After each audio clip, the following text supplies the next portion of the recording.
Hi friends, welcome to Shilpa Nikhil YouTube channel. ನಾನಿವತ್ತು ರವೆ ದೋಸೆ ಹೇಗೆ ಮಾಡೋದು ಅಂತ ಹೇಳ್ಕೊಡ್ತಾ ಇದ್ದೀನಿ. ಸೂಪರಾಗಿರುತ್ತೆ, ಟ್ರೈ ಮಾಡಿ. ಇದಕ್ಕೆ 1/2 kg ರವೆ ತೊಗೊಂಡಿದ್ದೀನಿ. ಇದಕ್ಕೆ ಸ್ವಲ್ಪ ನೀರು ಹಾಕ್ಬಿಟ್ಟು ಮೇಲ್ಗಡೆ ಫಸ್ಟು ನೀರು ಹಾಕ್ಬಿಟ್ಟು ಮೇಲ್ಗಡೆ ನೀರನ್ನ ಚೆಲ್ಲಿ, ಇದು ಸುಮ್ಮನೆ ಡಸ್ಟ್ ಇರುತ್ತೆ ಅಂತೇಳಿ ಆ ಥರ ಹಾಕಿ ಚೆಲ್ತಾ ಇರೋದು. ನಿಮಗೆ ಬೇಡ ಅಂದರೆ ನೀರು ಹಾಕಿ ಹಾಗೆ ಚೆನ್ನಾಗಿ ನೆನೆಸ್ಕೊಳ್ಳಿ, ತೊಂದರೆ ಇಲ್ಲ. ನೋಡಿ, ನೀರೆಲ್ಲ ಚೆಲ್ಲಾಗಿದೆ. ಇದಕ್ಕೆ 3 ಗ್ಲಾಸ್ ನೀರು ಹಾಕ್ಬಿಟ್ಟು 3 ಗ್ಲಾಸ್ ನೀರು ಹಾಕ್ಬಿಟ್ಟು ಇದನ್ನು ಚೆನ್ನಾಗಿ ನೆನೆಸ್ಕೋಬೇಕು. ಆವಾಗಲೇ ಸಾಫ್ಟಾಗಿ ಬರೋದು ದೋಸೆ.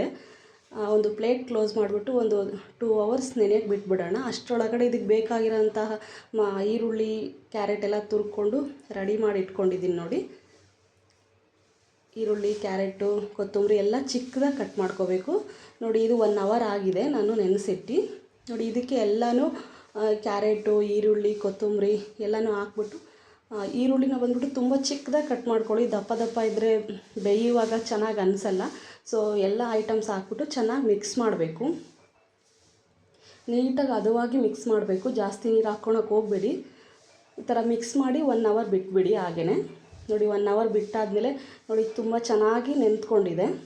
ಮತ್ತು ಇಷ್ಟು ನೆಂದರೆ ಸಾಕು. ರವೆ ನೆನೆಸಿದ ಮೇಲೆ ಈರುಳ್ಳಿ ಎಲ್ಲ ಹಾಕಿದ ಮೇಲೆ ಒಟ್ಟು ಟೋಟಲಾಗಿ ಒಂದು 2 hour ನೆನೆಸಬೇಕು. 2 hour ಇಲ್ಲ 3 hours. ನೋಡಿ, ಈಗ ದೋಸೆ ತವ ಬಿಸಿ ಆದಮೇಲೆ ಅದಕ್ಕೆ ಒಂದು ಸೌಟ್ ಹಾಕ್ಬಿಟ್ಟು ಕೈಯಲ್ಲೇ ಅದಕ್ಕೆ ಶೇಪ್ ಕೊಟ್ಕೊಳ್ಳಿ. ತೊಂದರೆ ಏನಿಲ್ಲ, ಬಿಸಿ ಏನಾಗಲ್ಲ. ಹಾಕಿದ ತಕ್ಷಣ ಸೌಟಲ್ಲಿ ಮಾಡೋಕ್ಕೆ ಹೋದರೆ ಅಂಟ್ಕೊಳುತ್ತೆ, ನೀಟಾಗಿ ಬರಲ್ಲ. ಸೊ ಹಾಗಾಗಿ ನೀವೇ ನೋಡಿಕೊಂಡು ಕೈಯಲ್ಲೇ ಮಾಡ್ಕೊಳ್ಳಿ. ಈ ರೀತಿ ಕೈಯಲ್ಲೆಲ್ಲ ಮಾಡ್ಕೊಂಡಾದಮೇಲೆ ಸ್ವಲ್ಪ ಎಣ್ಣೆ ಹಾಕ್ಕೊಳ್ಳಿ. ರವೆ ದೋಸೆ ಸುತ್ತ ಸ್ವಲ್ಪ ಎಣ್ಣೆ ಹಾಕ್ಕೊಂಡ್ಬಿಟ್ಟು ನೀಟಾಗಿ ಬೇಯಬೇಕು. ಇದು ಎಣ್ಣೆ ಹಾಕ್ಕೊಂಬಿಟ್ಟು ಒಂದು ಲಿಡ್ ಕ್ಲೋಸ್ ಮಾಡಿಬಿಟ್ಟು ಒಂದು 40 ಇಲ್ಲ 30 seconds ಬಿಡಿ. ನೋಡಿ, ಬಿಟ್ಟಾದಮೇಲೆ ಎಷ್ಟು ನೀಟಾಗಿ ಬೆಂದಿದೆ ಎಲ್ಲ. ಸೊ ಇದನ್ನು ಇವಾಗ ಈಗ ನೋಡಬೇಕು ಅಡಿಯಾಗಿ. ಜಸ್ಟ್ ಡೈರೆಕ್ಟಾಗಿ ಸೌಟಾಗ್ಬಿಟ್ಟು ಎತ್ತಕ್ಕೆ ಹೋಗಬೇಡಿ. ಸ್ವಲ್ಪ ಬಿಟ್ಟಿದೆಯಾ ಇಲ್ಲ ತಳ ಅಂತ ನೀಟಾಗಿ ನೋಡಿಬಿಟ್ಟು, ನೋಡಿ ಎಲ್ಲ ನೀಟಾಗಿ ಬಿಟ್ಟಿದೆ.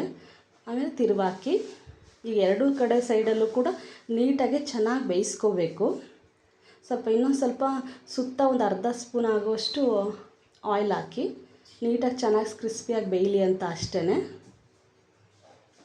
ನೀಟಾಗಿ ಚೆನ್ನಾಗಿ ಬೆಂದಿದೆ. ಈಗ ನೋಡಿ, ಬೇಯ್ತಾ ಇರುತ್ತೆ. ಈಗ ಲಿಡ್ ಕ್ಲೋಸ್ ಮಾಡಿ 1 ಇಲ್ಲ 2 ಸೆಕೆಂಡ್, ಒಂದು 10 ಸೆಕೆಂಡ್ ಬಿಟ್ಬಿಟ್ಟಾದಮೇಲೆ ಮತ್ತು ತಿರುವಾಕಿ ನೋಡಿ, ನೀಟಾಗೆಲ್ಲ ಬೆಂದಿರುತ್ತೆ.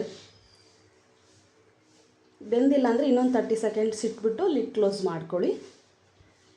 ಇವಾಗ ಇದು ನೀಟಾಗಿ ಬೆಂದಿದೆ.